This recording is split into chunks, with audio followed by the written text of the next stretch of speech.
matin sunu gan gannaaw ba 7h tegalee 40 minutes Pape Ibrahima Faye salaamaaleykum. waaleykum salaam sëñ Babacar. yow yaay directeur général CROUS mooy kuréelu nguur gi nga xam ne moom lañ dénk lépp lu jëm ci nekkinu étudiants yi ci université Gaston Berger bu Ndar université boo xam ne lañ fa seetlu mooy weeru septembre ba léegi étudiants yi dañuy lekk te duñ fay ngénte tubaab. xam naa ni baat nañ record bi ndax ngénte tubaab ci benn ñaari fan lañ ko daan seetlu ci université waaye bii moom ay weer a ngi nii muy am ngeen ni li ngeen ca perte mi ngi bëgg a jege 400 millions ci la ñu jot ci xibaar xayma gi fu nu toll nii ci pertement gi ak dépense yi. waaw ñaari pertement la parce que boo jëlee mois de septembre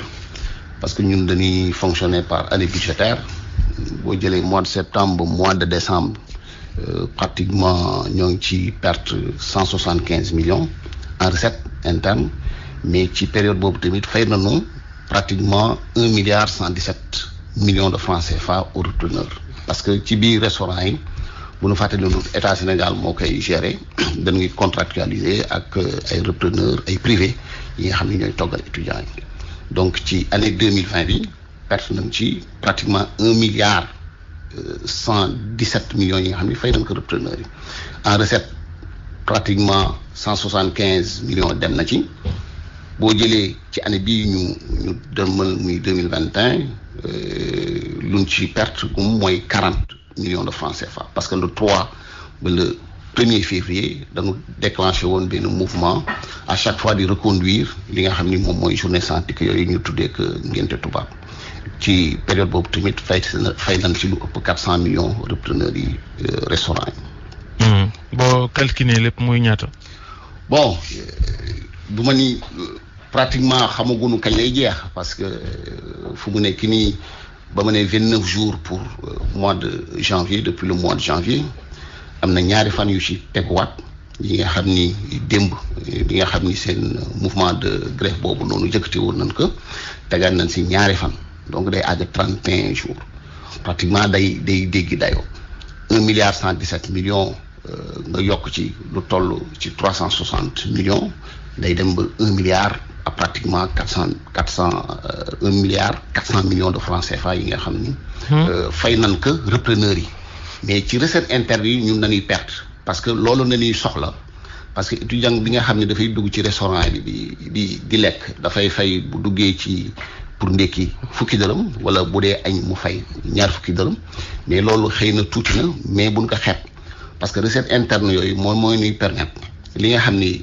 bi nga xam ni état bi mi ngi ñu koy jox ñu dolli ci recette interne yooyu pour yore étudiants yi ci biir université bi. mais lu tax ngeen toog boobu ba léegi toog di seetaan septembre léegi étudiants yi di def journée sans ticket ñëw lekk duñu fay ngeen toog di seetaan boobu ba léegi septembre yàgg na lan moo waral boobu ba léegi jéemoo leen ci dara pour saafara mbir mi.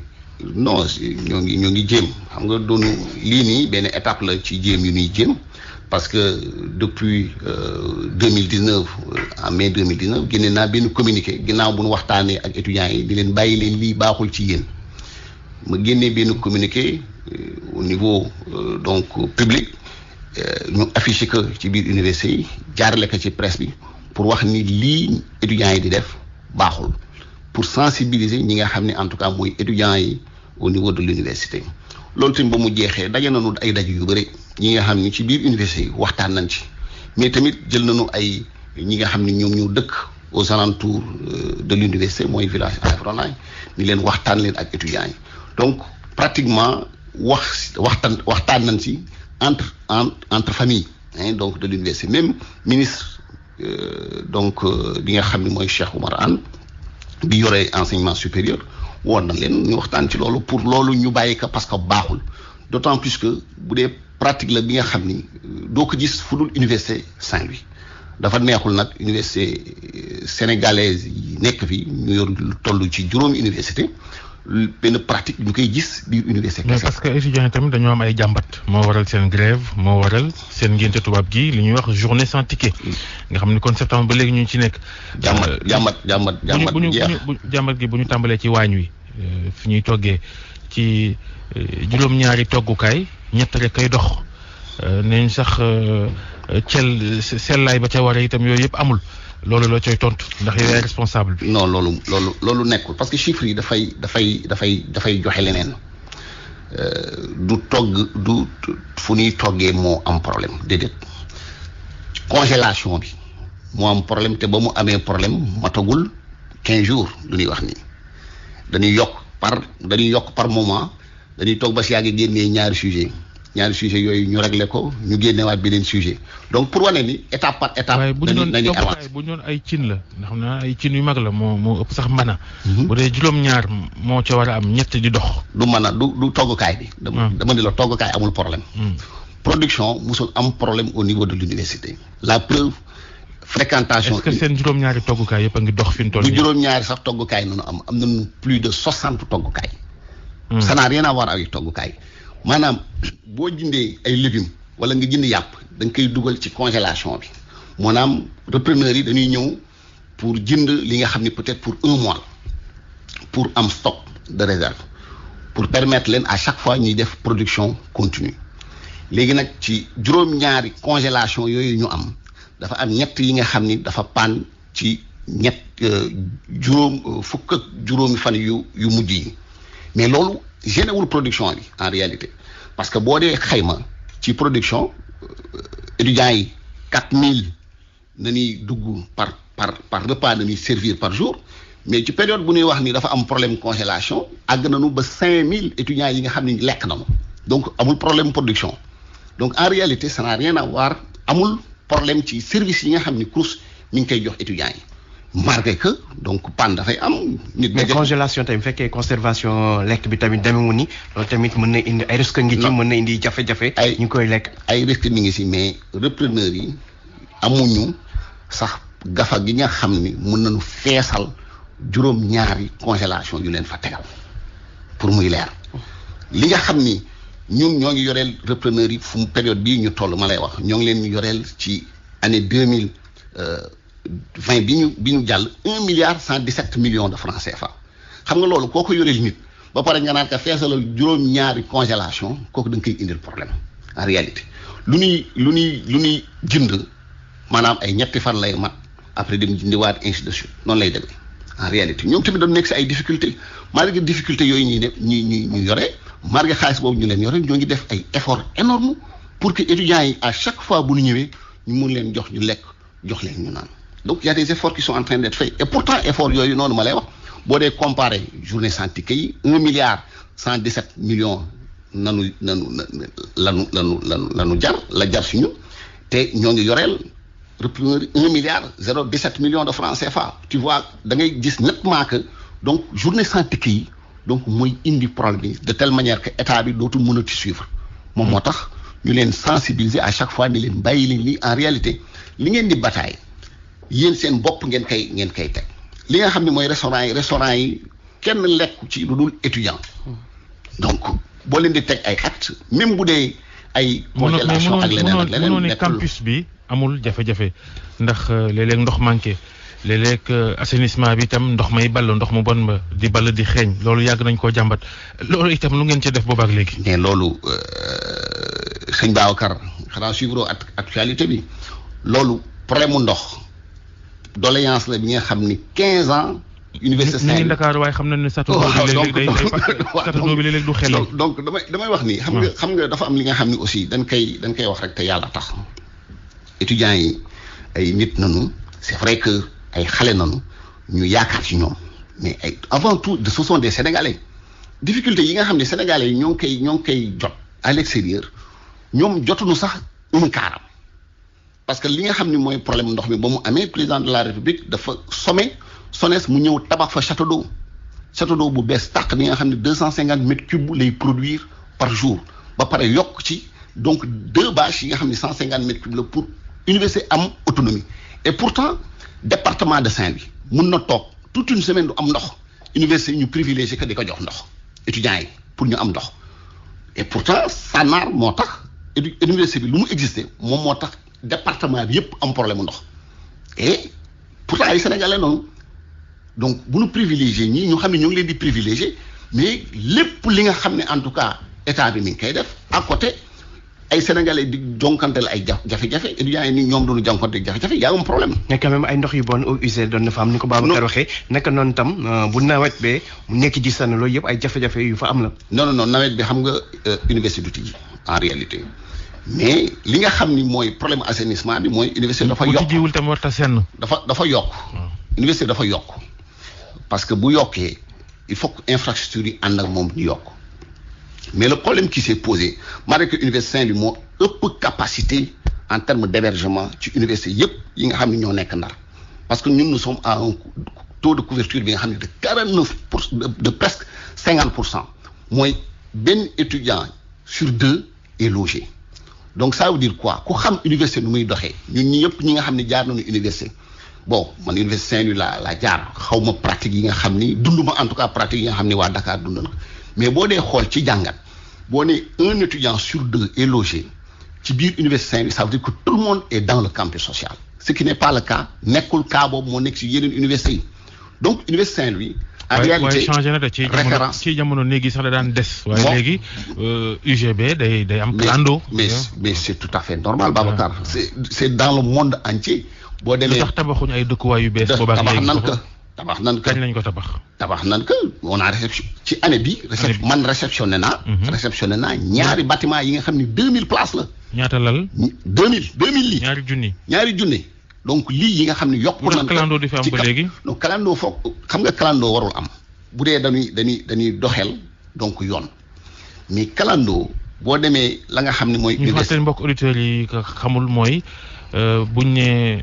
nekk sàngam ab étudiant lañ ko jox kooku rek moo ci war a nekk waaye ginnaaw yëf yi doyul da ngay indi say mbokk mbaa xarit ñaar mbala ñett ngeen bokk nekk. waaw loolu cosaanu sénégalais rek la. parce que dañu tàmm solidarité. mais ñu ne jaaduwul waaye mënta ñàkk. voilà li nga xam ni en réalité boo demoon France tey sañoo ko et pourtant boo demee couverture lii bu France 15% la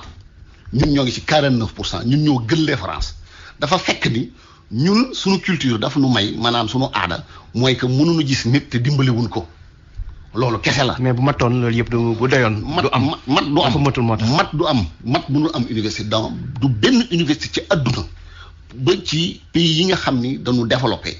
amul ñuy jël étudiants yëpp di leen loger amul fenn mate donc rawatina ci li nga xam ni mooy pays yi nga xam ni dañu nekk ci benn en voie d'émergence. mais foog ñu analyser tuuti ndax tontu woo ci senn yi néeg yi di senn. non ak ndox moom bon muy ball foofu. loolu néeg buy senn ci nawet bi la parce que exceptionnellement année bii nii. avec Covid bi. mais sëñ bi itam daa war ta senn. waaw xaaral ma ñëw baaw kat boo ma déglu rek dinaa ñëw. dama ni exceptionnellement année bii nii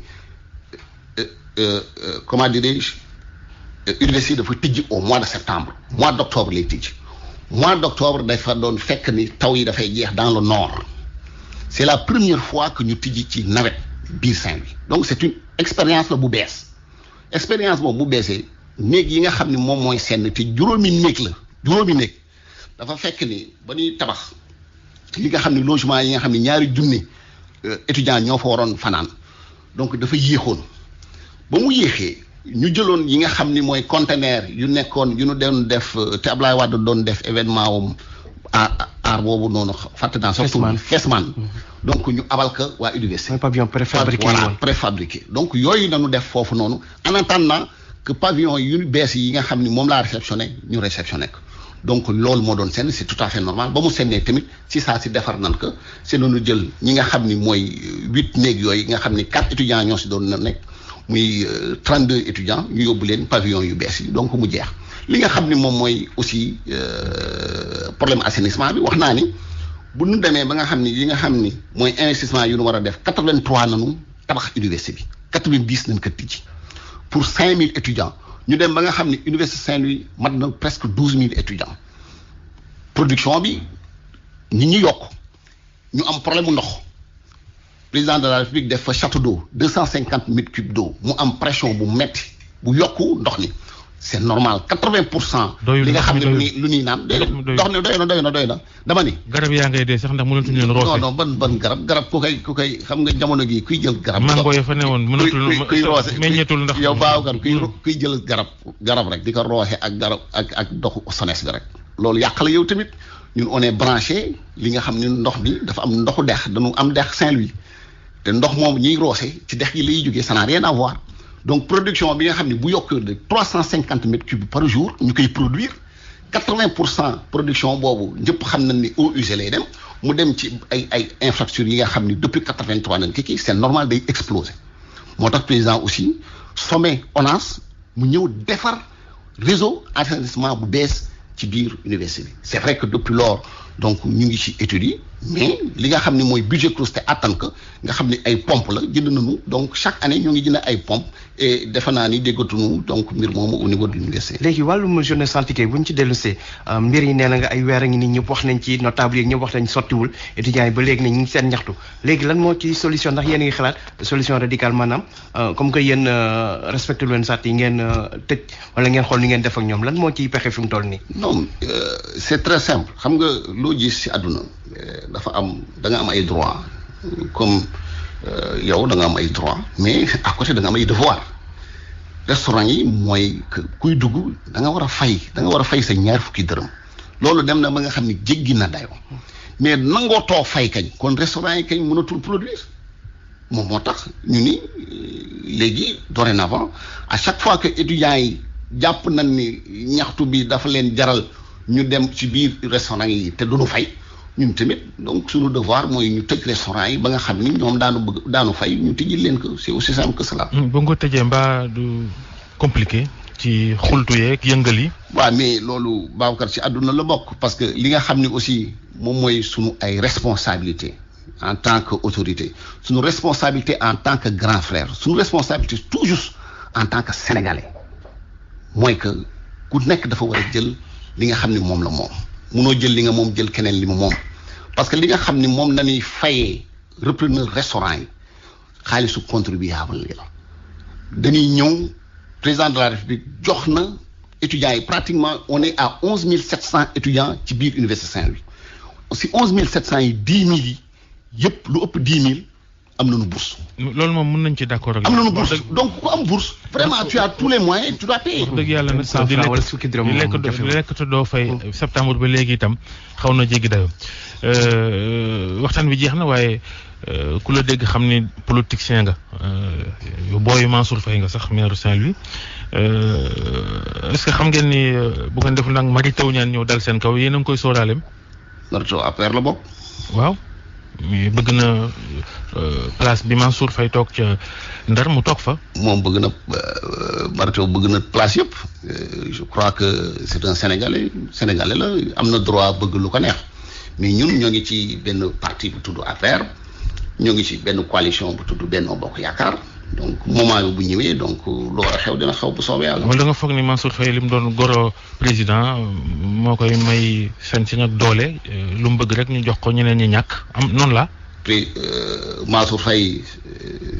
il fait partie des pères fondateurs maanaam ña nga xam ne ñoo sanc APR ca la bokk nekkul ay lien de parenté moom moo tax mais ña nga xam ne ñoo sanc APR donc ña ka tabax ña ka bind ña ka xeex. donc sa jamono ba nga xam ni kenn bëggu ko woon ba nga xam ni ñu mel na Mary Teuw ñëw nañ ci après deuxième tour donc ci la bokk donc pratiquement donc loolu kenn mënul def leçon ci côté boobu daal. jërëjëf maître ba ngeen bëgg a tuddee Macky Sall nag fomm ngeen ko ginnaaw coow amoon na ca. fomm amu ci conseil municipal bi moo loolu rôlam la li nga xam ni moom moo am mooy commission bi nu mettre en place moom moo proposé loolu.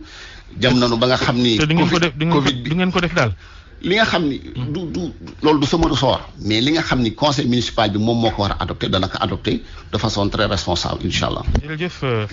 jërëjëf ci waxtaan bi sunu gan nekkoon Pape Ibrahima Faye directeur général CROUS centre régional des œuvres universitaires de Saint-Louis jërëjëf El Hadj Ndiogou Diène ñu ziar Fatick.